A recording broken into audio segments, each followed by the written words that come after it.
Bismillahirrahmanirrahim. Assalamualaikum warahmatullahi wabarakatuh. Amin ya rabbal alamin. Pertama-tama yang saya hormati dan saya cintaikan Allah Subhanahu wa taala, segenap keluarga besar dari Masjid Jabalus Salam, semoga senantiasa dalam limpah curah rahmat, ampunan, hidayah, berkah serta ridho dari Allah Subhanahu wa taala. Para ayah bunda semua yang insyaallah senantiasa dalam limpah curah rahmat, ampunan, hidayah, berkah serta ridho dari Allah Subhanahu wa taala. Bismillahirrahmanirrahim. Subhanallah wa bihamdi, subhanallahil azim. Adada mulkihi wa ridha nafsihi wa zinata arsyihi kalimatihi.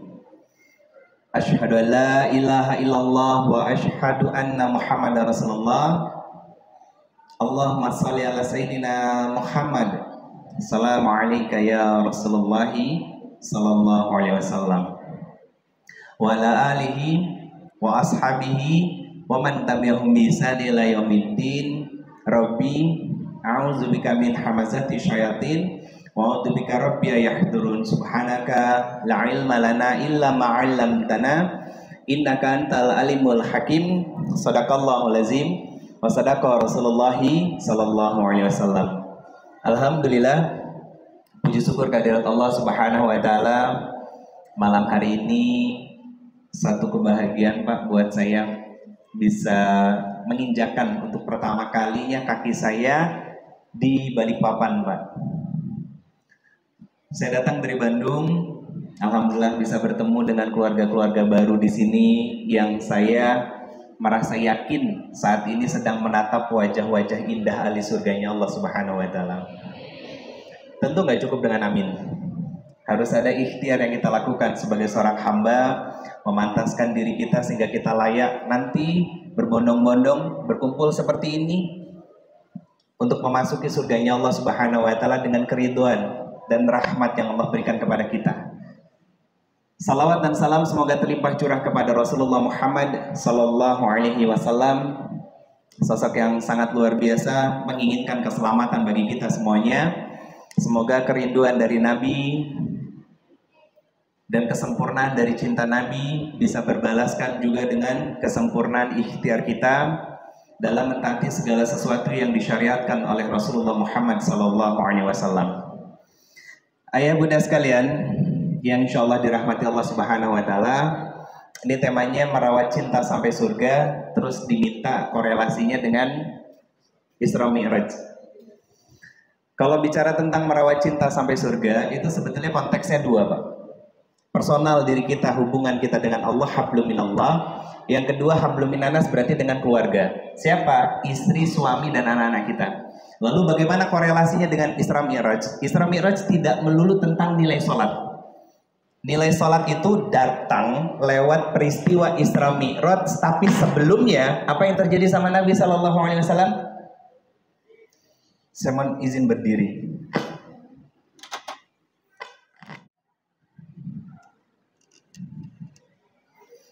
Apa yang terjadi sama Nabi Sallallahu Alaihi Wasallam? Nabi diuji, betul tidak? Dengan apa? Istrinya wafat, kemudian pamannya wafat, betul nggak? Sebelum proses Isra Mi'raj itu, artinya apa? Saya mau tanya, ada nggak di antara kita semua yang menjalani kehidupan kita tanpa diuji sama Allah? Mustahil. Bahkan diri kita sendiri pun itu menjadi ujian buat orang lain. Sebelum kita bicara tentang orang lain yang menjadi ujian buat diri kita, kita sendiri pun itu jadi ujian buat orang lain. Seorang suami jadi ujian buat istrinya, istrinya ujian buat suaminya. Para singlilah, para jomblo punya ujiannya juga kan? Apa ujiannya? Ujian perasaan. Ketika ngelihat teman-temannya dipanggil sayang sama pacarnya. Betul ya? Tapi belum tentu jadi suaminya, belum tentu jadi istrinya, betul kan? Dan hanya membuang-buang waktu. Dan perempuan pasti selalu menjadi korban dari perasaan. Itu kan ujian sebetulnya. Nah, kenapa ketika diuji sama Allah, yang Allah turunkan adalah syariat sholat lewat proses yang namanya Isra Mi'raj. Ini ada kaitannya dengan Quran surat kedua. Baru kita keluarin dalil pertama. Quran surat kedua ayat 45. Apa kata Allah? Wasta'inu bis-sabri wa shalah. Kata Allah, ketika diuji kalian manusia, sebelum saya lanjutkan, dalil tentang semua manusia diuji salah satunya di Quran surat kedua ayat 155. Ini dalil tentang semua manusia pasti akan diuji sama Allah. Bahkan kalau kita lompat ke beberapa ayat yang lainnya, saya coba turunkan lagi Quran surat kedua ayat 214 dan Quran surat ketiga ayat 142. Atau kita lompat ke ayat yang lain, Quran surat ke-29 ayatnya kedua. Semua tentang ujian. Semuanya tentang ujian. Apa yang disampaikan sama Allah di Quran surat kedua ayat 214 ini? Kata Allah begini, ayah bunda sekalian. Allah berfirman, am hasibtum an tadkhulul jannah. Kalau saya menyederhanakan dari ayat ini, wahai hambaku, aku tidak biarkan kalian begitu saja masuk ke dalam surgaku secara gratis dan cuma-cuma. Apa lanjutan ayatnya? Sebelum kalian semuanya aku uji seperti orang-orang dahulu aku berikan ujian. Kata Allah begitu. Bagaimana ujian-ujian yang Allah berikan? Ada 3 kategorinya. Yang satu ba'sun, yang kedua darun, yang ketiga adalah zulzilah. Ba'sun, ujiannya ringan. Contohnya apa? Para bunda, ujian ba'sun, para istri, apa contohnya? Suami kalau habis mandi, anduknya disimpan di mana? Kasur. Itu ujian ringan. Ia sebel-sebel, jengkel-jengkel, kesel-kesel kan bunda? Tapi itu masih ringan kategorinya. Nah, kalaulah kita ngerti bahwa itu ujian dari Allah, diambil anduknya sambil ngomong apa? Masya Allah, bayi besarku lupa untuk menyimpan anduk di tempat seharusnya. Betul kan bunda? Ini yang samping ini kan suaminya bunda bayi besar, yang kadang kelakuannya nggak setua umurnya. Kapan? Lagi sakit. Salah satu contohnya itu. Lagi sakit, manjanya luar biasa. Padahal begitu sehat, egoisnya naudzubillah. Oh, betul pak. Tapi inilah asiknya Islam. Kalau kita mengkaji Islam, konsep berumah tangga dalam Islam, yang betul-betul konsepnya adalah konsep Quran pak, itu seru pak. Seru. Tapi kebanyakan dari kita ngejalanin rumah tangga hanya dengan seadanya ilmu yang kita punya. Padahal seharusnya menjalani rumah tangga itu bukan dengan seadanya ilmu, tapi betul-betul mengeluarkan konsep di dalam Al-Quran apa yang Allah mau. Sehingga apa? Menjalani rumah tangga itu sesuai dengan yang Allah mau, bukan sesuai dengan apa yang kita mau sendiri pak. Bukan. Nah, saya lanjut, Mbak Sun, ujiannya masih ringan. Contohnya, Ustadz, tadi contohnya para suami Ustadz. Terus istri gimana contohnya Ustadz? Biar adil. Oke, gampang pak. Contoh dari istri yang jadi ujian ringan buat kita, cirinya begini pak. Istri itu mereka yang salah, mereka yang ngambek. Betul? Itu ringan pak. Masalahnya suaminya juga konslet. Tahu istrinya ngambek, dia salah, dia ngambek, diomelin, dimarahin. Betul kan? Itu yang sering terjadi kan bunda? Dia nggak paham bahwa sikap istrinya saat itu adalah ujian yang Allah turunkan untuk apa? Untuk mempertebal sifat sabar yang ada di dalam diri seorang suami. Tapi suaminya nggak ngaji, yang adanya ngomel-ngomel, marah-marah. Padahal itu masih dalam kategori baksun, ringan. Kalau darun, yang sudah sedang bagaimana? Maaf, sikap suami yang cuek, kasar, gak mau ibadah, gak mau sholat, bahkan maaf sampai membawa rizki yang haram buat istri, dan anak-anaknya itu sudah dalam kategori ujian yang sedang. Kalau yang zulzila itu bukan hanya berat, tapi sampai mengguncang jiwa. Idza zulzilati ardu zilzalaha. Ketika bumi diguncangkan. Yang diguncangkan itu ayatnya tentang bumi. Tapi pada ayat ini bicara tentang jiwa kita yang berguncang. Contoh paling realistis adalah ketika seorang suami selingkuh. Seorang istri pelakor. Salah. Itu mengguncangkan jiwa, Pak. Dan gak ada solusi yang lain kecuali Allah. Makanya akhir ayat ini begini, Pak. Saya sempurnakan ayatnya. Wahai hambaku, tidak aku izinkan kalian masuk ke dalam surganya Allah begitu saja, dengan gratis, dengan cuma-cuma. Surga itu kan identik dengan bahagia, Pak. Artinya tidak aku biarkan hidup kalian bahagia di dunia dan aku sempurnakan kebahagiaannya di akhirat sebelum kalian diuji dengan 3 tahapan ujian dalam kehidupan kalian, sebagaimana orang-orang terdahulu juga aku berikan ujian. Sehingga saking putus asanya kita terhadap semua ujian yang Allah berikan, Allah menghibur kita dengan penutup ayat yang sangat luar biasa. Apa kata Allah? Ala inna nasrullahi qarib. Saat kalian diuji, jangan pernah putus asa bahwa pertolonganku itu sangat dekat. Kita tahu, Pak, Bu, pertolongan Allah itu dekat, tapi sedikit yang yakin. Betul nggak? Banyak, Pak, ratusan pasang suami istri datang ke rumah saya, Pak. Mereka curhat dengan masalah rumah tangganya, Pak. Ustadz, saya sudah sholat, saya bahkan sholat tahajud. Saya khatamkan Al-Quran setiap bulan, Ustadz. Saya puasa Senin Kamis. Bahkan saya bersedekah, Ustaz. Lalu pertanyaan saya, kapan pertolongan Allah itu datang? Padahal saya sudah melakukan apa yang Allah perintahkan dan saya menjaga diri dari tidak melakukan kemaksiatan sama Allah. Ada yang salah nggak dengan statement kalimat itu? Apa yang salah kira-kira? Ketidaksabaran kita, Pak. Bukankah ujian itu datang dengan izin Allah? Betul? Allah hanya ingin melihat kesabaran kita, Pak. Kenapa ada orang-orang yang ketika diuji sama Allah dengan satu ujian, kemudian dia semakin dekat dengan Allah, akhirnya ketika ujiannya diangkat sama Allah, belum diambil, baru diangkat, kemudian apa? Dia mulai lalai lagi dan melepaskan kedekatannya dengan Allah, Allah balikin lagi ujiannya. Ngerasa nggak, Bunda? Kenapa suami nggak berubah-berubah? Berubahnya cuma tobat sambal atau tobat anget-angetnya tai ayam.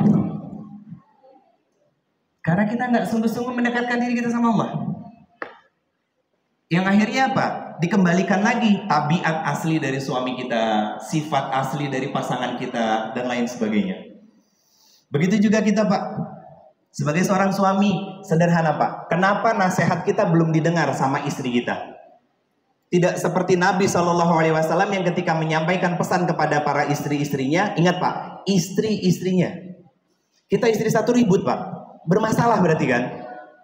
Nabi istri-istrinya itu setiap menasehati didengar sama istri-istrinya. Jawabannya sederhana. Ustadz, dia kan Nabi.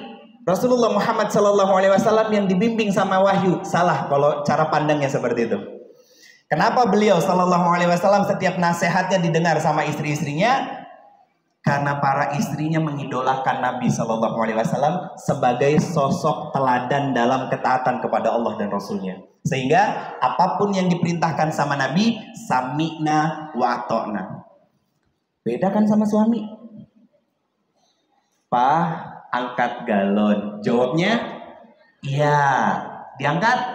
Ah, itu bukan teladan makanya. Nabi tanpa minta menjahit bajunya sendiri, Pak.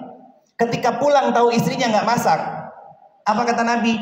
Sayang, hari ini aku puasa aja. Suami zaman sekarang, mama gimana sih? Maka wajar, Pak, ketika kita mengingatkan istri, didengar tapi nggak dilakonin. Karena memang kita bukan teladan dalam ketaatan kepada Allah dan Rasulnya.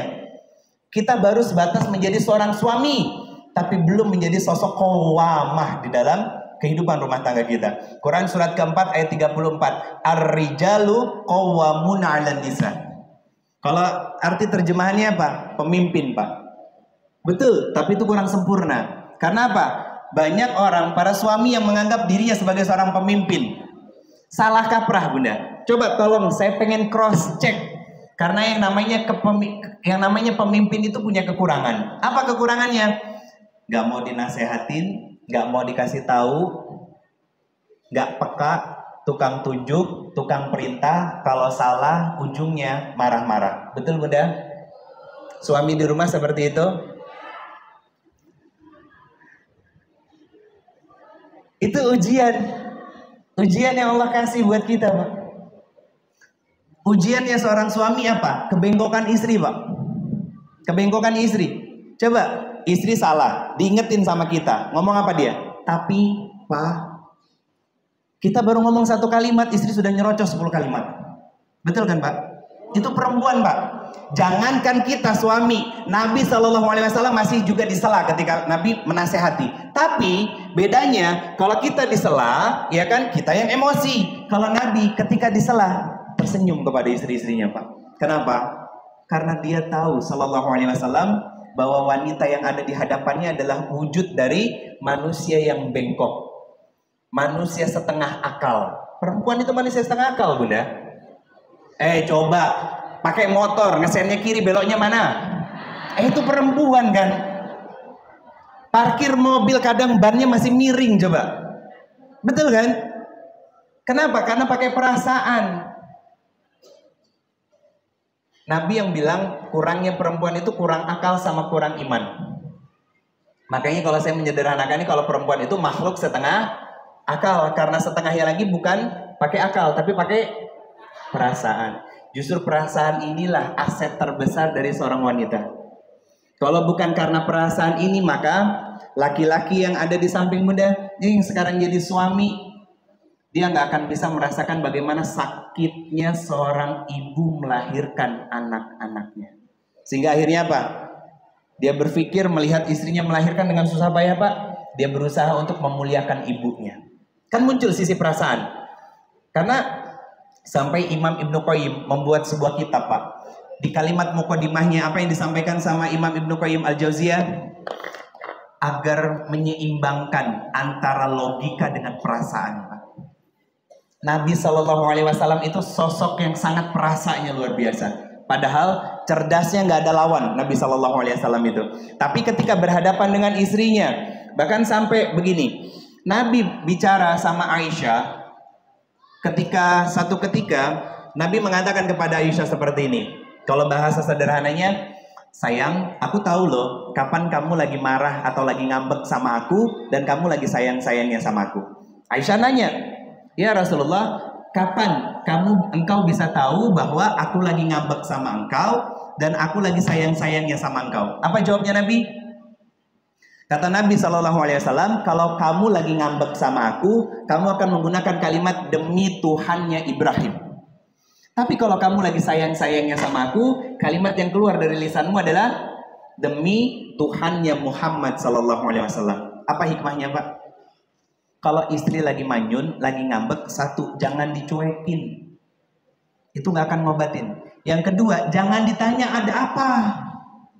Karena jawaban enggak dari seorang perempuan itu iya. Tapi kadang jawaban iya bisa jadi enggak. Itu perempuan, Pak. Betul nggak? Pak, memahami perempuan itu seperti sedang membaca Al-Quran yang sudah lapuk. Paham? Dibuang berdosa, dibaca tak terbaca. Betul nggak? Itu perempuan. Saya ulangi, memahami perempuan itu seperti membaca Quran lapuk. Quran yang sudah usang, dibuang berdosa, dibaca tak terbaca. Itulah perempuan, Pak. Dan itu menjadi sebuah ujian buat kita sebagai seorang laki-laki, Pak. Tapi banyak dari kita sebagai laki-laki yang gagal di sini. Nah, nanti saya korelasikan dengan sebuah syariat besar dari Isra Mi'raj ini, Pak. Saya lanjut, Pak. Ini juga sama. Kata Allah, am hasibtum an tadkhulul jannah. Hambaku, tidak mungkin aku hadirkan kebahagiaan dalam kehidupan rumah tangga kalian, dalam jiwa kalian, sebelum kalian bersungguh-sungguh. Ada kalimat jahada. Setelah ada kalimat jihad, apalagi bersabar. Dua, Pak, disebutkan sama Allah. Untuk melewati apa? Ujian demi ujian yang Allah hadirkan dalam kehidupan kita. Kemudian apa lagi? Nih di Quran surat 29 surat Al-Ankabut. Apa yang disampaikan sama Allah Subhanahu wa taala? Bahwa tidak mungkin kita dibiarkan sama Allah mengatakan bahwa aku sudah beriman. Kecuali apa? Pasti akan diuji sama Allah. Pasti akan diuji. Kemudian apa lagi? Quran surat kedua ayat 155. Ini adalah dalil juga penguat dari bahwa semua makhluk yang namanya manusia pasti diuji sama Allah. Bahkan ujiannya itu dimulai dari dirinya sendiri. Minal khauf kata Allah. Dengan rasa takut. Takut apa? Kadang suka takut miskin, Pak. Itu orang-orang yang korupsi padahal gajinya sudah besar, ya kan? Yang menyelewengkan anggaran, ya kan? Yang makan uang aspal, minumnya bensin, minumnya solar, ya. Itu adalah orang-orang yang takut hidupnya miskin. Padahal rizkinya sudah ditetapkan sama Allah. Konsep dalam Islam, ketika kita mengambil sesuatu yang bukan haknya, maka Allah akan meminta secara paksa mengembalikan juga dengan cara yang Allah tidak sukai. Bagaimana? Ada orang yang korupsi, Pak. Bayarannya apa? Anaknya belangsak, rusak. Demi Allah saya katakan, mungkin ini pendapat saya salah, tapi saya belum pernah menemukan anak seorang koruptor jadi ulama. Anak seorang koruptor jadi ulama. Belum pernah ketemu, Pak.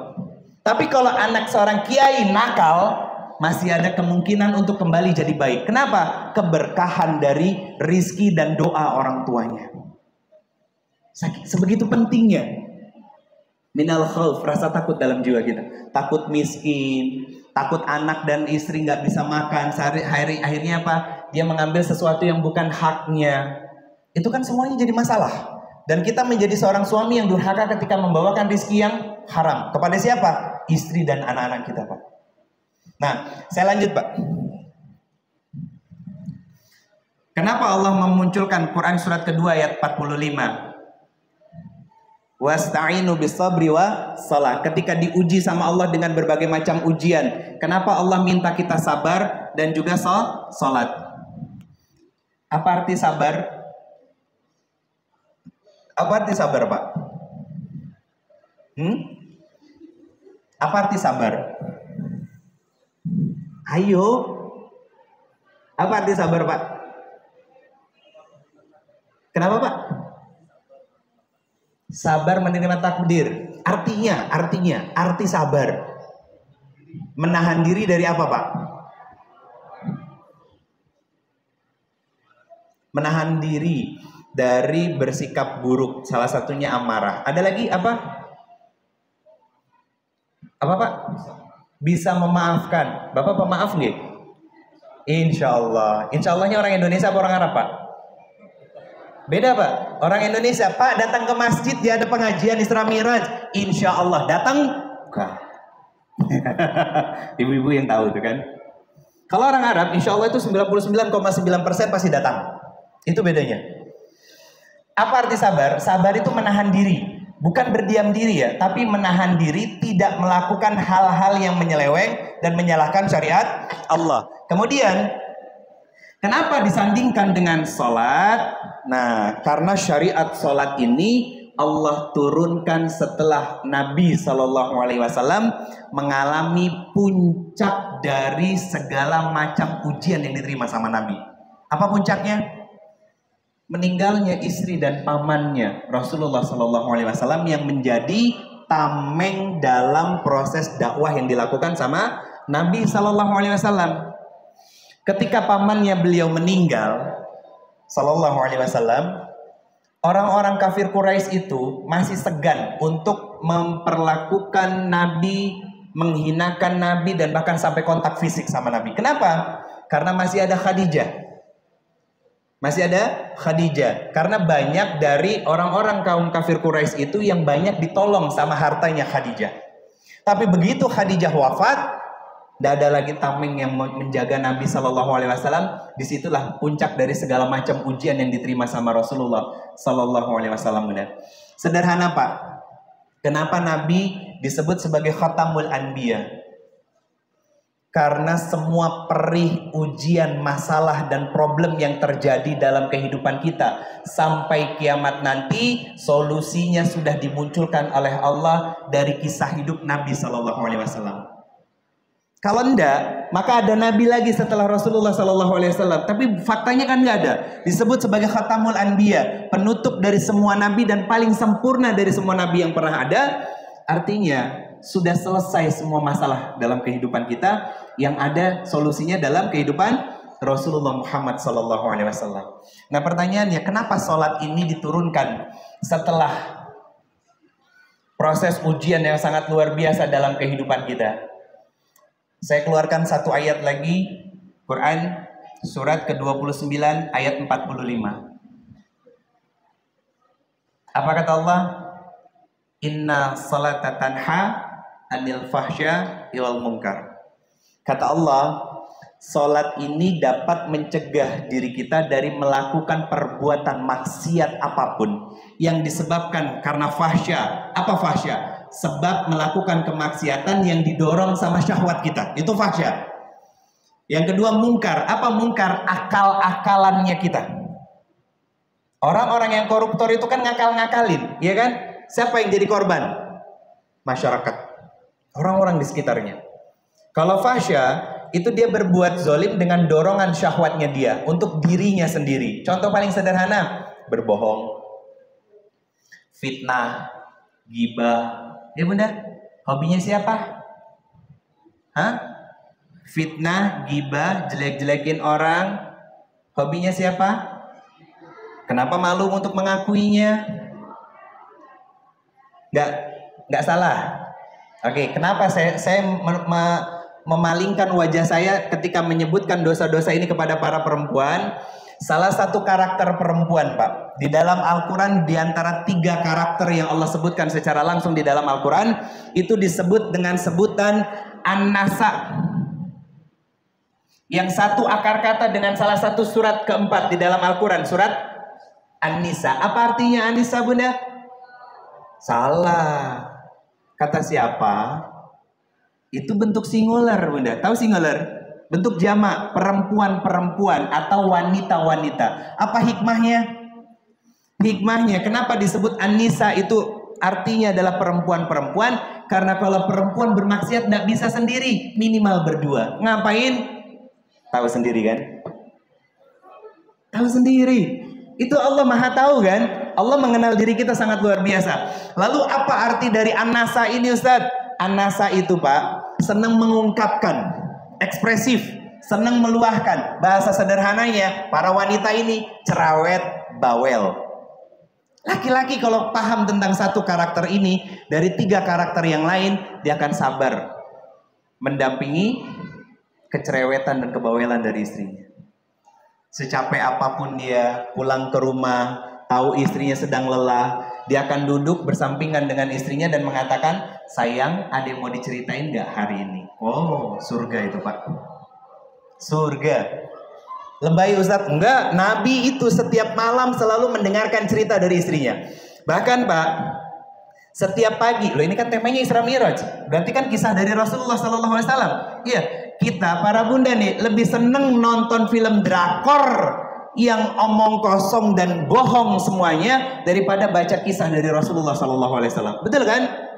Iya.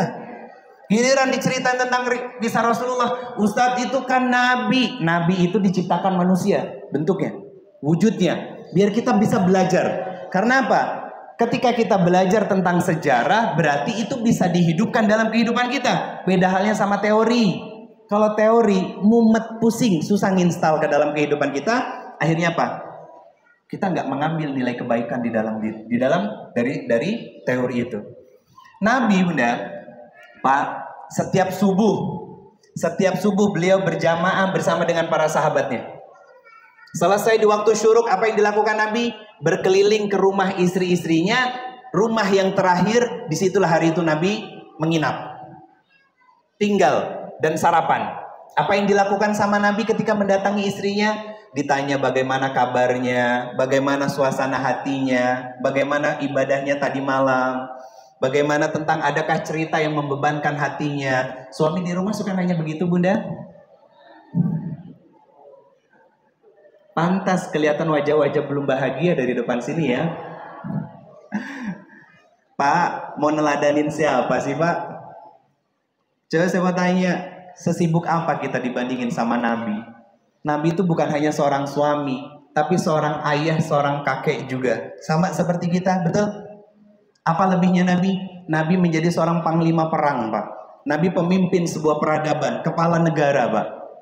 Nabi bahkan seorang guru, murabi bagi para sahabatnya, tapi masih selalu menyempatkan setiap pagi mengunjungi istri-istrinya dan menanyakan tentang kabarnya. Apa kabar diri kita sekarang, Pak? Ujian sebetulnya kan? Tapi kita nggak sadar, ujian itu bukan tentang kesempitan, tapi kelapangan yang Allah kasih, tapi tidak membuat kita semakin dekat dengan Allah. Hati-hati, takutnya jadi istidraj. Takutnya jadi istidraj. Saya lanjut. Quran surat ke-29 ayat 45 ini. Inna salata tanha anil fahsya'i wal munkar. Kata Allah, salat yang kalian kerjakan ini itu akan bisa menjadi sebaik-baiknya obat bagi diri kalian. Dari apa? Menjaga dan menahan diri kalian untuk melakukan kemaksiatan yang Allah tidak sukai. Nah, sekarang muncul pertanyaan, Ustadz, ada loh orang yang sholat tapi masih korupsi. Bukankah di lapas-lapas itu adalah orang-orang yang sholat? Betul? Bahkan orang yang sudah bertitel haji, korupsi uang haji. Betul? Apa yang salah? Padahal Allah yang mengatakan inna. Ada guru bahasa Arab di sini. Ada kalimat taukid yang Allah gunakan, inna. Kalimat taukid, sumpah dari Allah yang mustahil dilanggar sama Allah. Kata Allah, sungguh aku berjanji, aku bersumpah, sholat yang kalian kerjakan itu pasti akan menjaga diri kalian dari melakukan kemaksiatan apapun. Lalu kenapa ada orang yang sholat, menutup aurat, tapi hobinya ngomongin orang? Ada yang sholat, tapi masih mengambil apa yang bukan haknya. Ada suami yang sholat, tapi masih kasar sama istrinya. Ada suami yang sholat, tapi masih cuek sama istrinya. Ada suami yang sholat, tapi nggak peka sama istrinya. Ada suami yang sholat, tapi nggak mau bantu istrinya. Ada yang begitu? Banyak. Banyak, Pak. Terus, sholat apa yang dikerjakan selama ini? Sholat apa yang dikerjakan selama ini? Allah sendiri yang mengatakan kan inna salata tanha anil fahsya'i wal munkar. Cueknya kita sebagai seorang suami menjadi sebuah kezoliman bagi seorang istri. Kasarnya kita sebagai seorang suami menjadi sebuah kezoliman bagi seorang istri. Betul kan, Pak? Saya sedang tidak mengada-ngada. Subuh rajin ke masjid, ya kan? Tapi anaknya dibiarkan tidur terlelap di rumah. Hey, kita mau masuk surga sendiri sebagai seorang ayah. Mau soleh sendiri. Ustadz, tapi susah ngebangunin. Bukan susah ngebanguninnya, tapi kita yang gak cukup sabar saat membangunkan putra kita. Bukankah itu gambaran saat kita dulu kecil? Betul kan? Itu kan gambaran tentang kita kecil dulu, yang ketika dibangunin sama ayah kita dengan susah payah. Kenapa kita sekarang rajin ke masjid? Udah tua, ingat mati. Betul kan? Nah, sekarang anak kita yang sedang tertidur di kamar, saat subuh kita berangkat ke masjid, bukankah dia juga akan mati nanti? Dan kita tidak pernah membekali iman kepada mereka. Saya katakan, Pak, durhaka kita kepada mereka. Sebelum saya lanjutin, Pak, ada kisah seorang ayah membawa anaknya, Pak. Waktu itu di masa kekhalifahan Umar bin Khattab. Nah, anak ini dibawa sama ayahnya menghadap kepada Umar bin Khattab. Apa yang dikatakan oleh ayahnya? Wahai Amirul Mukminin, anakku sudah durhaka kepada diriku sebagai ayahnya. Tolong nasihati dia tentang kedurhakaan.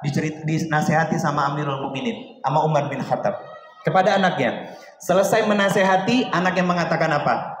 Wahai Amirul Mukminin, adakah hak yang harus dan bisa diterima oleh seorang anak dari ayahnya? Maka Umar menjawab 3 hal. Pertama, pastikan anak kita punya seorang ibu yang salihah. Yang kedua, anak kita diberikan dengan nama terbaik yang memiliki makna yang menjadikan doa. Yang ketiga, apa?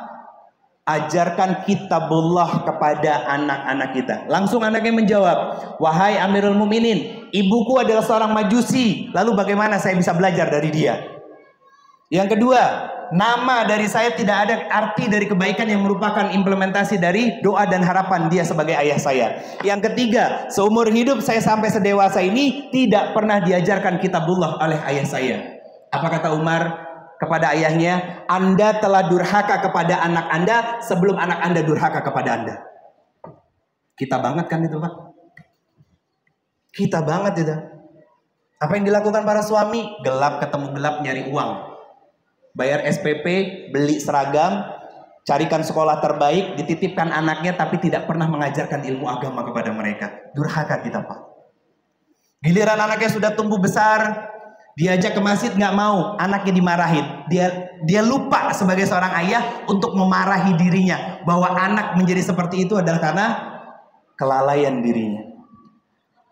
Saya keluarkan satu ayat, Pak, tentang peran seorang ayah mendidik anak-anaknya. Quran surat kedua, suratul Baqarah, ayatnya 133. Apa kata Allah? Ini dialog yang dilakukan oleh Nabi Yakub alaihissalam, mengumpulkan anak-anaknya yang sudah dewasa, Pak. Berapa anak Nabi Yakub? Ada 11. Ada 11 yang disebut sebagai Bani Israel. 11 anaknya, salah satunya adalah Nabi Yusuf alaihissalam. Apa yang disampaikan di ayat itu? Nabi Yakub alaihissalam mengumpulkan anak-anaknya sambil mengatakan, ya bunayya ma ta'buduna min ba'di. Wahai anakku, putra-putraku, sayangku semuanya, siapa yang akan kalian sembah kalau besok atau lusa ayah meninggal? Apa jawaban dari anak-anaknya? Wahai ayahku, kami akan menyembah Tuhan yang disembah oleh leluhurmu. Siapa? Ishak, Ismail, dan juga Ibrahim alaihissalam. Pernah, Pak, ada dialog begitu sama anak-anak kita? Nah, Papa udah semakin tua, sayang. Kalian sudah pada dewasa, mau yang laki-laki atau perempuan, kakak, mbak, adik, mas, dan lain sebagainya, apapun panggilannya. Besok lusa Papa pasti akan meninggal. Papa cuma pengen memastikan saja, masihkah kalian bisa menutup aurat kalian dengan sempurna saat Papa tidak ada? Masihkah kalian tetap menjaga hak-haknya Allah saat Papa tidak ada? Masihkah kalian akan meneruskan segala kebaikan amal soleh yang pernah Papa ajarkan? Masihkah kalian, wahai mas, abang, tetap menjalankan syariat Allah untuk mendatangi rumah-rumah Allah, menunaikan apa yang menjadi syariat dari Allah, yaitu memakmurkan rumah-rumahnya Allah? Ada yang pernah berdialog begitu, Pak, sama anak kita? Saya mau tanya, tolong dijawab, Pak. Ada yang pernah berdialog begitu sama anak-anaknya? Ngapain aja selama hidup, Pak? Itu yang akan dipertanggungjawabkan sama Allah nanti. Karena kita adalah seorang pemimpin di dalam rumah tangga kita, betul kan, Pak? Dan setiap pemimpin akan dimintai pertanggungjawaban. Saya datang ke kampus-kampus, Pak, ke sekolah-sekolah. Anak muda zaman sekarang itu masalahnya dua, Pak. Kalau nggak menghamili anak orang, dihamili sama anak orang. Saya ulangi, anak-anak muda zaman sekarang kalau nggak menghamili anak orang, dihamili sama anak orang, Pak. Anak-anak yang kita rawat selama ini, Pak, coba di meja makan. Di meja makan, lagi makan, apa yang dia lakukan? Mainan handphone. Terus ngomel. Bisa nggak disimpan handphonenya? Lupa untuk ngomelin diri sendiri bahwa handphone itu fasilitas yang diberikan sama dia. Banyak, Pak, yang nanya sama saya, Ustadz, apa yang harus saya lakukan semenjak COVID? Anak saya apa-apa gadget, apa-apa handphone, main game online, uang jajannya bahkan tabungannya selalu habis untuk dia gunakan beli ini itu dari gadgetnya. Saya gampang kok jawabnya.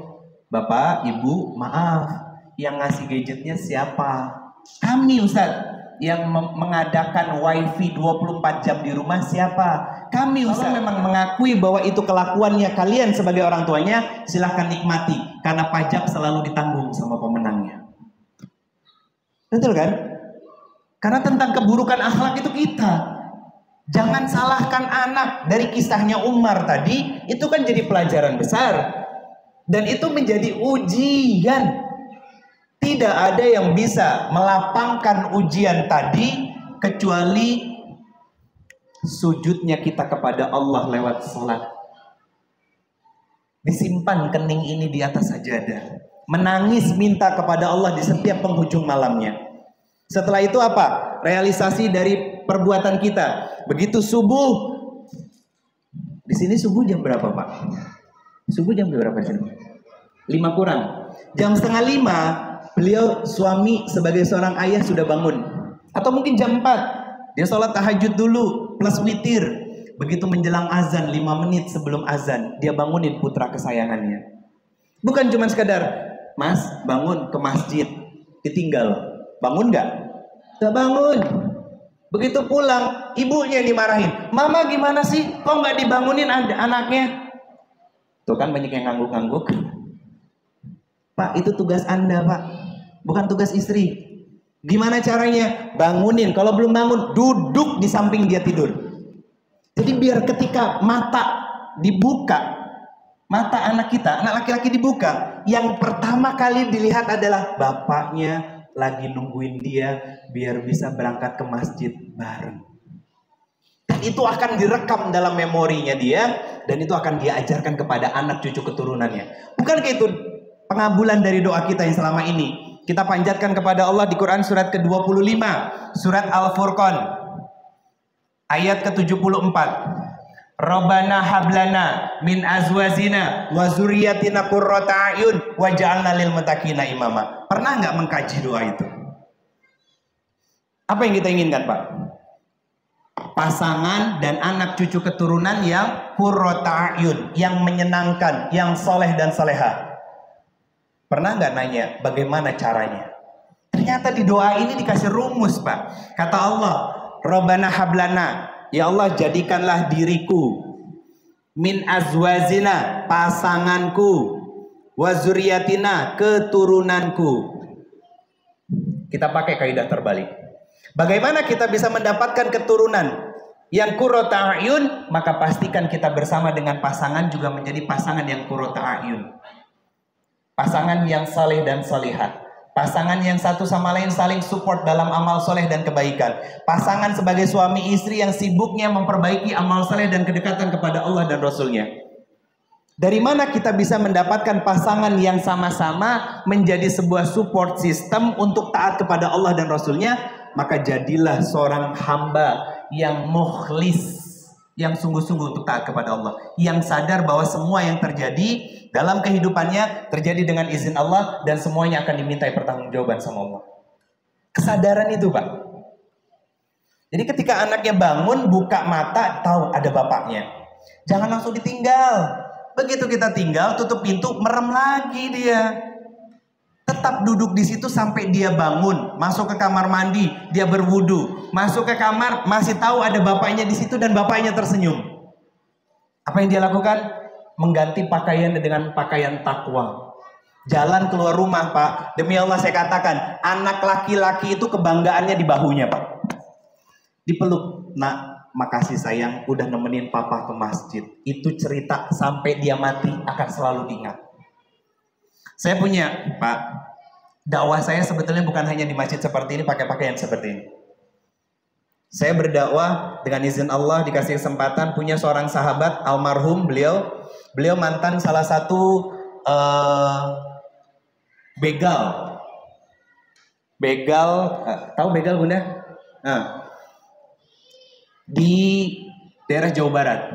Hobinya, Pak, kalau ngebegal motor, korbannya itu pasti sobek sininya. Kalau sudah sobek di sini, ususnya terburai, keluar. Ya. Nah, awal-awal beliau masuk ke dalam kelompok itu, ya kan? Baru sebulan 2 bulan langsung ditepuk sama temennya. Wih, keren lo bro. Baru juga masuk sebulan 2 bulan udah bisa dapat 2 motor. Ditepuk pasti bahunya, Pak. Dan itu akhirnya kebanggaan bagi dia. Yang dia tidak dapat tepukan itu dari bapaknya. Padahal hak itu harusnya diberikan oleh bapaknya kepada anaknya. Akhirnya apa? Dia nyaman dengan lingkungan seperti itu. Karena apa? Karena kesalahan dari bapaknya. Ya Rabbullah. Saya punya cerita lagi. Ada 7 orang sahabat saya gay. Tahu Bunda gay? Tahu. Bapak tahu gay, Pak? Homo. Laki-laki suka sama laki-laki. Postur tubuhnya tinggi, tegap, badannya bagus, cowok metroseksual banget, dan berkecukupan secara materi, Pak. Waktu itu, saya waktu lagi ngisi di salah satu kampus di Jakarta untuk umum, beliau hadir, 2 orang awalnya. Dia nge-DM di Instagram saya, kenalan dan lain sebagainya. Ceritanya kalimat akhirnya apa? Bang, saya seorang homo. Pak, bayangin Pak, ada yang nge-WhatsApp Bapak tiba-tiba, Pak, perkenalkan, saya namanya Fulan, ya, saya seorang homo. Gimana perasaannya? Saya cuma berpikir, ini orang datang, beliau nge-DM Instagram saya, itu dengan izin Allah. Pasti Allah mengkehendaki sebuah kebaikan. Akhirnya apa? Saya tukar nomor handphone, WhatsAppan, janjian ketemuan. Coba, ketemuannya sama homo, Pak. Berani? Dan mereka sosok laki-lakinya, makanya badannya gede, tinggi. Sama saya tinggian mereka sedikit. Badannya bagus, Pak. Bersih.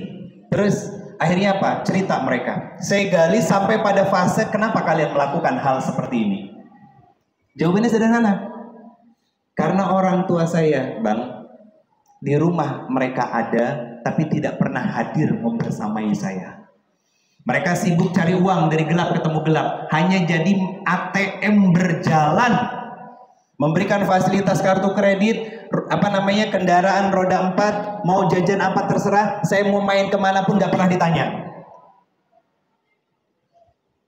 Ini sebuah realita yang disampaikan sama seorang ulama besar, Ibnu Qayyim al-Jauziyah, dalam kitabnya yang bernama Tuhfatul Maudud Ahkamul Maulud, Pak. Apa kata beliau? Kalimatnya panjang, saya sederhanakan dengan satu kalimat. Sebab segala kerusakan anak-anak di muka bumi, sebab utamanya adalah para bapak, ayah. Itu kata beliau, Pak.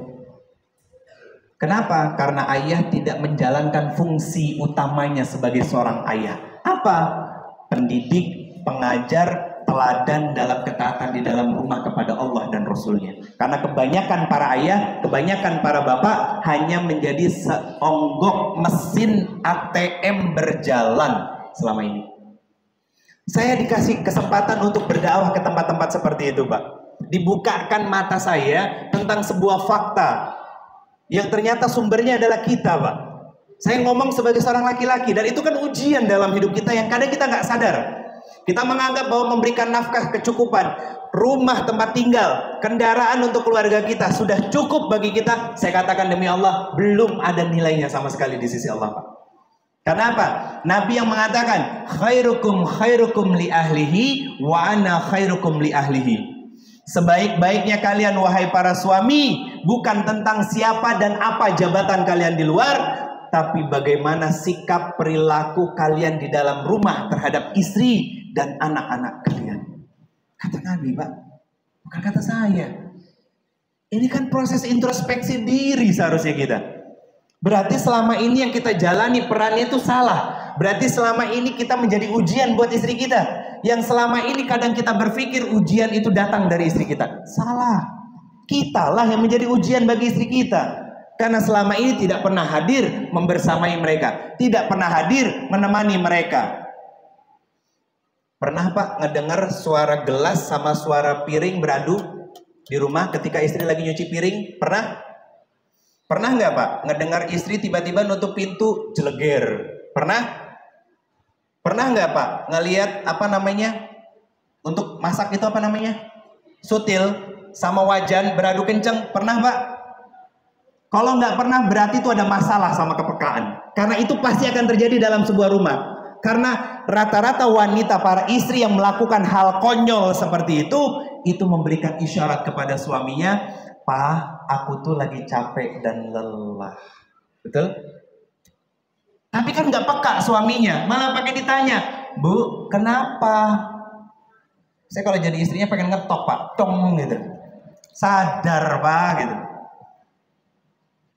Harusnya, Pak, istri kalau sudah ngasih sinyal seperti itu, yang kadang ya dia jalan itu padahal badannya nggak gemuk-gemuk amat, tapi rumah itu berasanya kayak goncang, duk duk duk duk. Itu isyarat dari istri, Pak, bahwa aku tuh lagi capek. Apa yang harus dilakukan sama suami? Datangi istrinya, ajak keluar, Pak, buat jajan. Betul. Ustadz lebay. Saya mau kasih tahu, Pak. Nabi itu kalau mau safar, Pak, selalu mengadakan undian. Kepada siapa? Istri-istrinya. Satu ketika membawa Hafsah dan Aisyah untuk safar.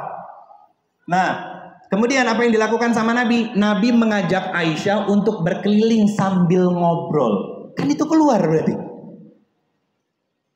Lebaykah saya? Enggak, Pak, bukan saya yang lebay. Anda yang nggak tahu bahwa itu diamalkan sama Nabi SAW. Begitu sibuknya beliau ngurusin sebuah negara yang besar, ngurusin tentang peperangan, ngurusin tentang jihad, ngurusin tentang umat. Lah kita nggak ada seujung kukunya Nabi, Pak, kesibukannya. Tapi menganggap itu nggak penting. Siapa kita? Nabi yang sudah dijaminkan surga sama Allah masih mau memperlakukan istrinya dengan cara yang baik. Siapa yang menjamin kita masuk surga tapi bersikap kasar sama istri? Kan kita ujian sebetulnya sama para istri. Ini malam ini para istri senang dan tertidur dengan nyenyak, Pak. Betul, Bunda? Iya. Ini Islam, Pak. Ini Islam. Makanya saya mengatakan ini tidak mutlak, tidak baku. Kualitas keimanan seorang istri secara umum itu tergantung kualitas dari iman suaminya. Secara umum. Beda bicara tentang istrinya Nabi Nuh dan Nabi Lut. Beda kisahnya dengan Asiyah dengan Firaun. Itu beda. Tapi secara umum seorang wanita itu bahagia dan tidaknya tergantung dari bagaimana cara suaminya memperlakukan dirinya. Bukankah ini menjadi sebuah ujian sebetulnya dalam kehidupan kita yang kita tidak sadari? Makanya Allah mengatakan, salat inilah yang menjadi barometer baik dan buruknya kita sebagai seorang suami, baik dan buruknya kita sebagai seorang istri. Kenapa? Kebanyakan dari kita mengerjakan salatnya di Quran surat keempat ayat 43. Ini banyaknya kita salatnya seperti ini. Apa yang disampaikan Allah di Quran surat keempat, surat An-Nisa ayat 43. Allah mengatakan, ya ayyuhallazina amanu la taqrabus shalah wa antum sukara hatta ta'lamuna ma taqulun. Apa kata Allah? Wahai orang-orang yang beriman, laki-laki maupun perempuan, imannya tinggi, sedang ataupun rendah, kata Allah, jangan kalian kerjakan salat sedangkan kalian tidak paham dengan bacaan yang kalian baca di dalam salat, sehingga salat kalian seperti salatnya orang-orang yang mabuk. Kan kita banget, Pak, Bu.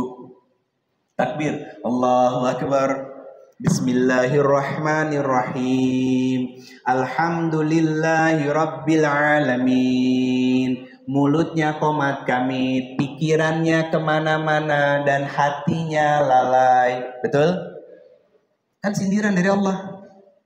Kan kita banget, ini tamparan dari Allah. Kenapa ayatnya dibuka dengan ya ayyuhallazina amanu? Karena syariat sholat hanya dikerjakan oleh orang-orang yang beriman. Maka kalau sholatnya bermasalah, ada masalah sama imannya. Sesederhana itu sebetulnya. Saya ulangi ya. Kenapa ayatnya dibuka dengan kalimat ya ayyuhallazina amanu? Karena setelah kalimat ya ayyuhallazina amanu, ada syariat sholat yang harus kita perbaiki. Kalau sholat kita masih seperti orang yang mabuk, nggak paham dengan bacaan yang kita baca, maka sama seperti orang yang mabuk dan ada masalah dengan keimanan kita. Kalau imannya sudah bermasalah, ininya tidak akan tegak. Ketika ini tidak akan tegak, pasti akan maksiat. Maksiat dari apa? Mulut. Maksiat dari apa? Mata. Maksiat dari apa? Tangan. Maksiat dari apa? Telinga. Maksiat dari apa? Kaki, hati, prasangka, akal, dan lain sebagainya. Itu menjadi sebuah sistem dari kita melakukan sebuah kemaksiatan. Padahal Allah mengatakan di Quran surat At-Tin ayat keempat, laqad khalaqna fi ahsani taqwim. Penciptaan kalian itu sudah sempurna. Lompat ke surat Al-Isra, walaqad karomna bani Adam. Sudah sempurna dalam ciptaannya. Allah memberikan kalimat karomah. Apa? Kemuliaan. Manusia sudah sempurna, Pak, ciptaannya. Disematkan kemuliaan dalam diri kita. mata mulia, telinga mulia, mulutnya mulia. Maka kemuliaan mulut ini tidak digunakan untuk bermaksiat kecuali membaca ayat-ayat suci Al-Quran. Mata ini mulia, maka tidak digunakan untuk melihat sesuatu yang haram.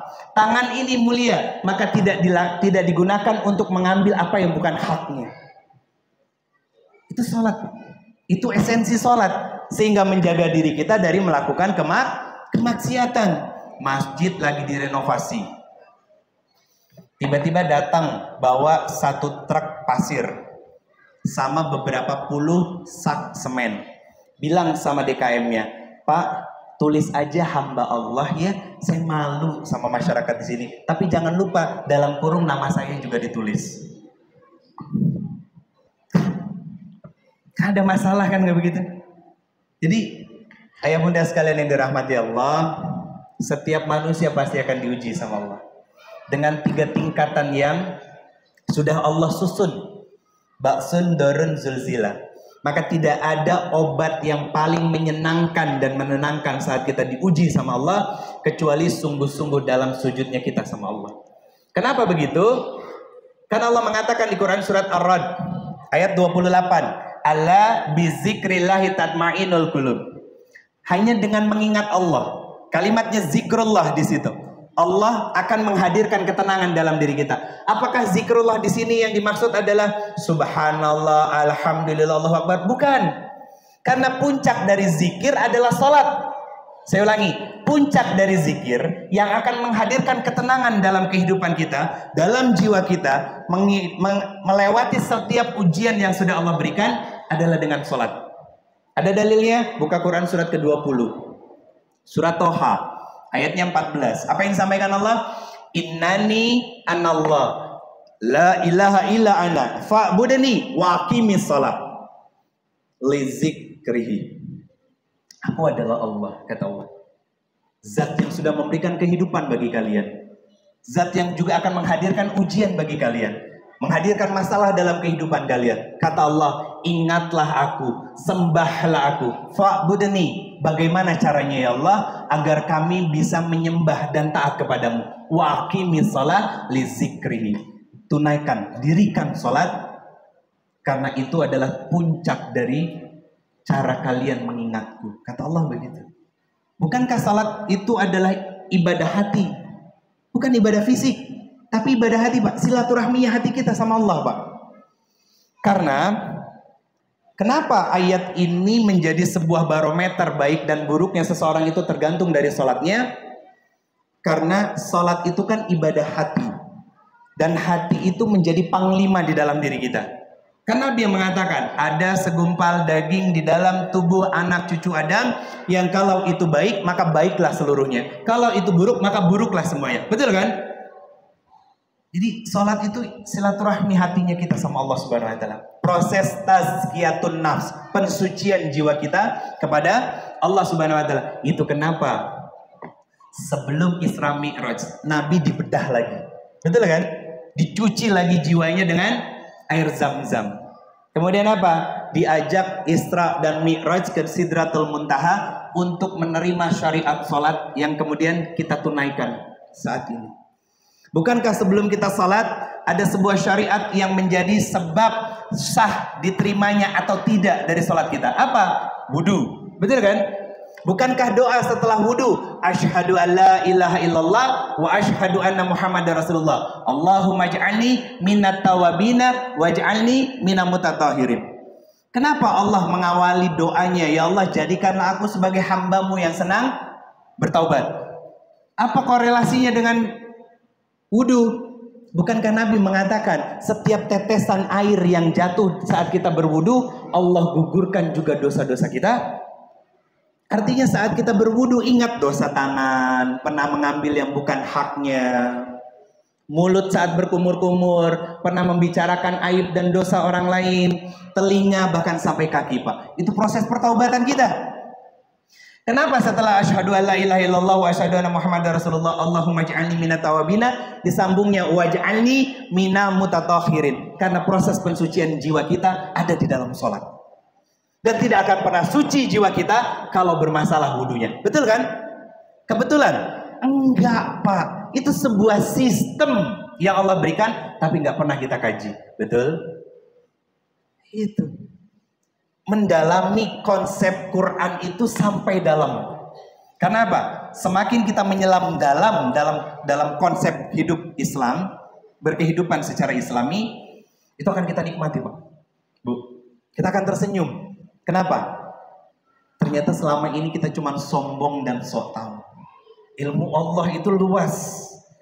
Dan inilah yang akan menjaga kita dengan kalimat wasta'inu bis-sabri was-shalah. Lanjutan ayatnya apa? Nggak mudah. Tahu Allah nggak mudah. Kata Allah, buat kalian bisa menerima masalah dan kemudian meletakkan kening kalian saat masalah itu datang di atas sejadah. Kecuali bagi orang-orang yang khusyuk. Di Quran surat ke-2 ayat 45. Siapa orang-orang yang khusyuk? Ayat ke-46-nya, mereka yang punya keyakinan kelak nanti akan bertemu dengan Allah. Artinya, dia yakin sabarnya saya pasti dibalas surga. Sabarnya saya akan dibentangkan pahala tanpa batas. Quran surat ke-39 Az-Zumar ayat ke-10. Balasannya berupa surga apa? Quran surat ke-13 ayat 23 dan 24. Surganya disebutkan oleh Allah apa? Surganya namanya Aden. Coba Pak, enak Pak. Semuanya sudah diberikan sama Allah, tinggal kita ngejalanin sesuai dengan apa yang Allah mau. Kan kebanyakan dari kita hidupnya semau gue, suka-suka sendiri. Akhirnya apa? Dihantam masalah. Ya Allah, kenapa masalahnya berat? Pret. Bukan masalahnya yang berat, kita yang gak mengenal Allah, kita yang gak sungguh-sungguh dekat dengan Allah, kita yang gak mau memperbaiki hubungan kita dengan Allah. Itu yang terjadi, Pak. Kemudian terakhir, ayah bunda yang sekalian dirahmati Allah, sudah selesai, ayatnya nggak ada yang dibahas lagi. Itu yang bisa saya sampaikan. Ayah bunda sekalian yang dirahmati Allah, salat menjadi pemegang kunci besar sukses atau tidaknya kita sebagai seorang hamba di muka bumi ini. Bahkan salat menjadi sebuah syariat yang pertama kali akan dihisab sama Allah. Ketika salat itu sempurna, maka Allah akan sempurnakan juga amal soleh yang lainnya. Tapi saat salat itu cacat, maka yang lainnya juga tidak ada nilai di sisi Allah Subhanahu wa taala. Sehingga semoga dengan sholat yang terus kita perbaharui, Allah menjaga kita melewati setiap ujian dan masalah yang hadir dalam kehidupan kita. Ujian lewat istri, ujian lewat suami, ujian lewat anak-anak, ujian lewat harta dan lain sebagainya. Terakhir, ketika muncul pertanyaan, Ustadz, sholat yang seperti apa yang harus kita lakukan sehingga kita bisa menikmati sholat kita? Ini ayat inna salata tanha 'anil fahsya'i wal munkar itu bagian akhir dari ayatnya. Awal ayatnya Allah mengatakan utslu ma uhiya ilaika minal kitab. Apa kata Allah? Utslu, bacalah. Ada ayat yang lain iqra, artinya bacalah. Kenapa ada dua kata yang beda tapi maknanya sama? Kalau iqra tilawah, qari yang membacanya. Tapi kalau utslu dibaca plus dipahami. Jadi kalau saya membaca ayat ini secara utuh begini. Utslu ma uhiya ilaika minal kitab. Kata Allah, bacalah ayat-ayat yang akan kalian baca di dalam sholat kalian. Pahami setiap kalimat-kalimatnya. Pahami setiap ayat-ayatnya. Bahkan gerakan kalian dari sholat dari awal takbir sampai salam, pahami setiap doa-doa yang kalian panjatkan kepada Allah. Saat kalian sudah memahami apa yang akan kalian baca di dalam sholat, waqimi sholat, maka berdirilah untuk menunaikan sholat tersebut. Karena sholat yang dikerjakan dalam kondisi kalian paham dengan apa yang kalian baca, inna sholata tanha 'anil fahsya'i wal munkar. Sholat itulah yang akan menjaga kalian dari melakukan kemaksiatan apapun. Buahnya apa? Akhlaknya bagus, lisannya terjaga, perilakunya tertata. Sama istri santun, sopan. Dia tegas tapi tidak keras. Tegasnya pada prinsip. Istri keluar rumah pakai daster, nyiram bunga, pakai jilbab besar, ya kan? Tapi ternyata nggak pakai kaos kaki. Karena dasternya apa? Dasternya sebetis. Langsung suaminya bilang, sayang, ma, masuk lagi yuk. Ih, kenapa Pak? Gitu kan. Begitu masuk, sayang, coba dipakai lebih sempurna lagi. Tapi kan gak ada orang, gak apa-apa kan Pak, cuma di teras doang. Sayang, orang tidak melihat, tapi Allah menatap kita saat ini sayang. Oh, suami luar biasa itu. Suami ibu begitu? Hah? Bahkan para istri misalkan, komplek begini kan biasanya ada tukang sayur misalkan keliling gitu kan, langsung geruduk, pakai dasternya ngatung gitu kan, tapi pakai kaos kaki Ustaz, pakai. Dia keluar pakai jilbabnya besar. Begitu dia pesan ini itu dimasukin dalam kresek gitu kan, begitu mau bayar keleknya kemana-mana. Ada yang begitu? Nah itu suami yang tidak bisa menegur istrinya begitu, suami-suami dayuts. Suami yang tidak cemburu ketika istrinya melakukan kemaksiatan. Yang lebih parah, membiarkan istrinya terbuka auratnya, ditonton ratusan orang dan ribuan orang. Suami yang seperti ini tidak akan pernah mencium aroma surganya Allah Subhanahu wa taala. Nauzubillah min dzalik, Pak. Jazakumullah khairan katsir. Itu bisa saya sampaikan pada kesempatan hari ini. Mohon maaf lahir dan batin, Bunda, ayahanda sekalian. Silaturahminya Masya Allah saya sangat berkesan. Semoga ini bukan silaturahmi pertama, tapi bisa menjadi rangkaian silaturahmi selanjutnya. Semoga ayah bunda semuanya senantiasa dirahmati Allah, dijaga Allah dalam keistiqomahan, dalam rumah tangga yang sakinah, mawaddah, warahmah, berkeluarga, berbahagia bukan hanya di dunia, tapi sampai ke dalam surganya Allah Subhanahu wa taala. Jazakumullah khairan katsir. Alafu minkum hadanallahu wa yakum ajmain. Assalamualaikum warahmatullahi wabarakatuh. Bapak Ibu hadirin yang dirahmati Allah, subhanallah, tabarakallah, luar biasa panjang lebar telah diberikan oleh Ustadz Ridho Febri, kiat-kiat merawat cinta kita hingga nanti bisa sampai surga, dan terlihat jelas di mana kaitannya dengan peristiwa Isra Mi'raj. Baiklah, kiranya acara kita mendapat ridho dari Allah dan mendapat manfaat apa yang seperti yang kita harapkan. Maka untuk itu kami berharap dengan sangat kepada Ustadz Ridho untuk memimpin doa kita semua pada malam ini. Kami persilakan. Saya waktu dikasih rundownnya nggak ada tanya jawab, saya senang malah Pak. Jadi waktunya lebih cepat untuk bubar dan pulang ya, dan istirahat. Baik, ayah bunda sekalian yang dirahmati Allah Subhanahu wa taala, kita sempurnakan majelis kita pada malam hari ini dengan sama-sama kita bermunajat kepada Allah. Saya hanya bermohon meminta ayah bunda perbaiki lagi posisi duduknya, simpan benda-benda keduniawiannya. Ayo kita sama-sama tundukkan kepala kita, pejamkan mata kita, angkat tangan kita. Kita sedang bermunajat, ditatap oleh zat pemilik alam semesta ini, ditatap oleh zat yang selalu memberikan rizki kepada kita tanpa mengurangi kekayaannya. Allah yang selalu menatap dan menyaksikan segala kemaksiatan yang kita lakukan selama ini.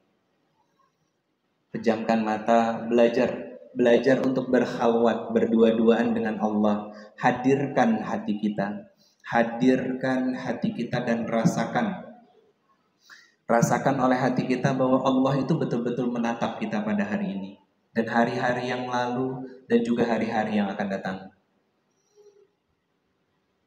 Allah tetap sabar, tetap memberikan nikmat untuk kita, tetap memberikan rizki bagi kita, walaupun kita melakukan kemaksiatan. Walaupun kita sering mengingkari segala kenikmatan yang Allah hadirkan dalam kehidupan kita, tapi Allah tetap menanti kesungguhan hati kita untuk bertaubat. Semoga malam hari ini bisa menjadi sebuah titik awal kebaikan untuk kita bisa menjalani kehidupan kita bersama dengan keluarga kita, istri dan anak-anak kita. Itu bisa menjadi lebih baik lagi. Astaghfirullahalazim. Astaghfirullahalazim. Astaghfirullahalazim.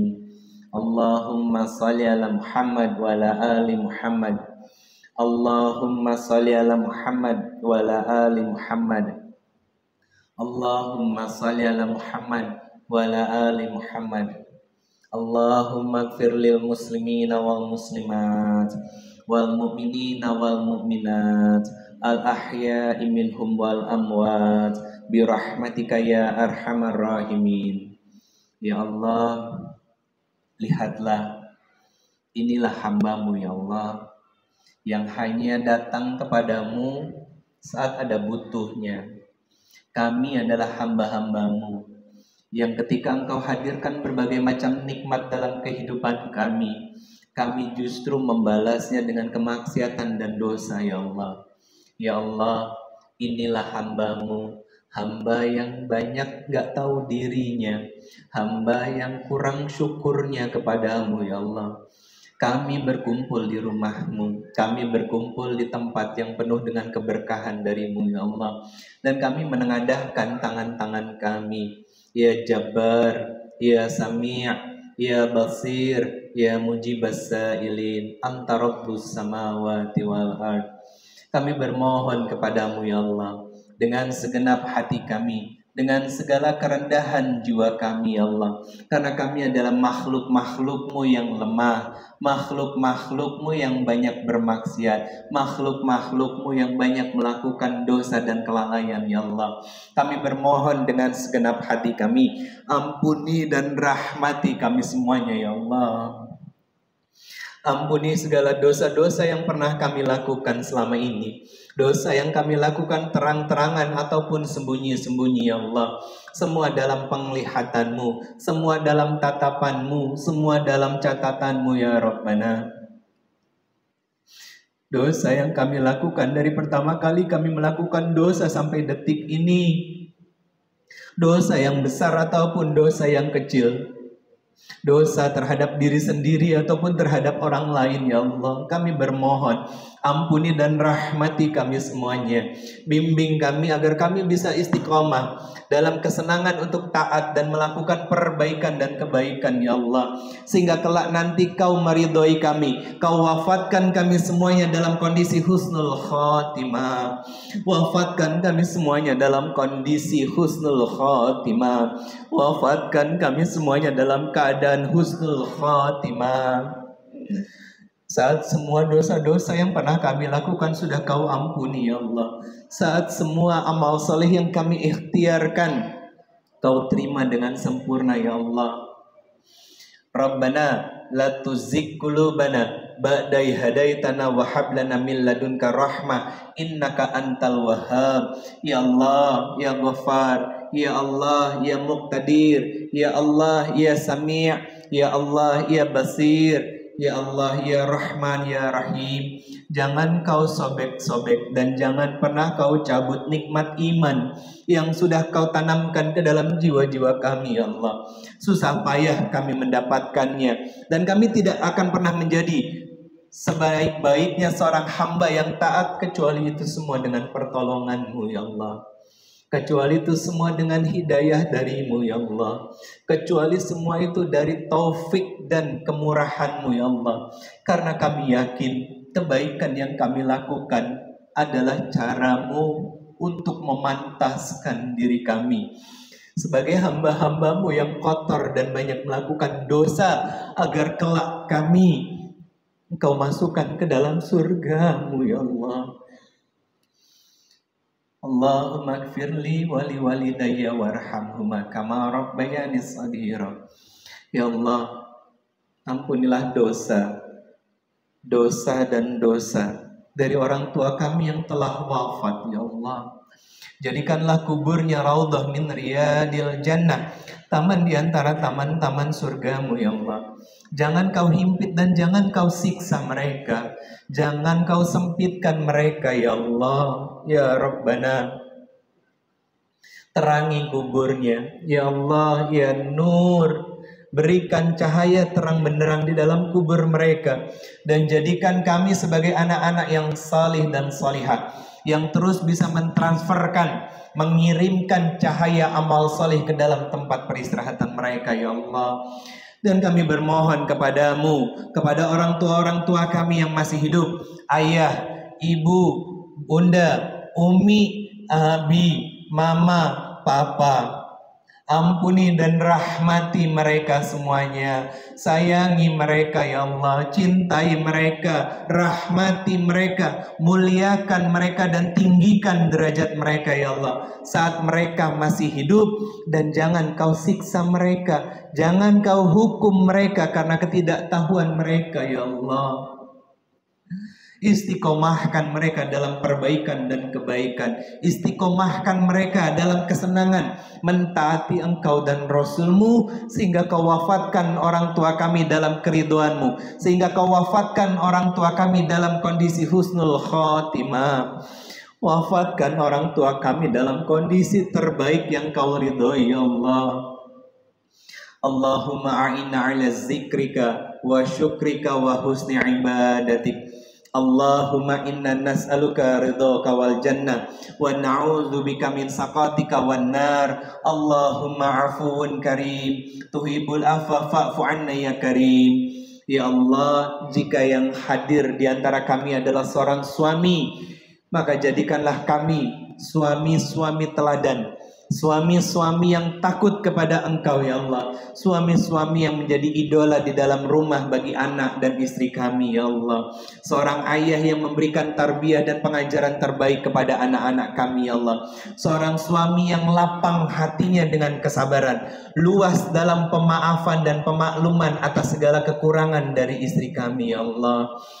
Ya Allah, jika yang hadir adalah seorang istri, maka jadikanlah kami istri yang salihah, istri yang qurrata a'yun, istri yang menyenangkan, istri yang bisa menghadirkan ketenangan bagi suami kami ya Allah, ibu yang menjadi madrasah terbaik buat anak-anak kami ya Allah, rumah paling nyaman bagi suami dan anak-anak kami pulang dan kembali saat mereka dalam kondisi letih dan capek setelah mereka beraktivitas seharian di rumah ya Allah.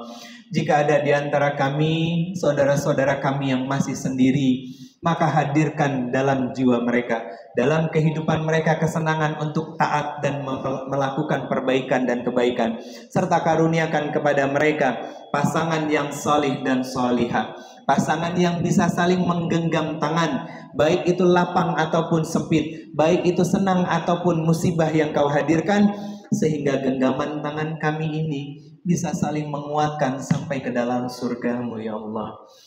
Rabbana hablana min azwajina wa zurriyyatina qurrata a'yun waj'alna lil muttaqina imama.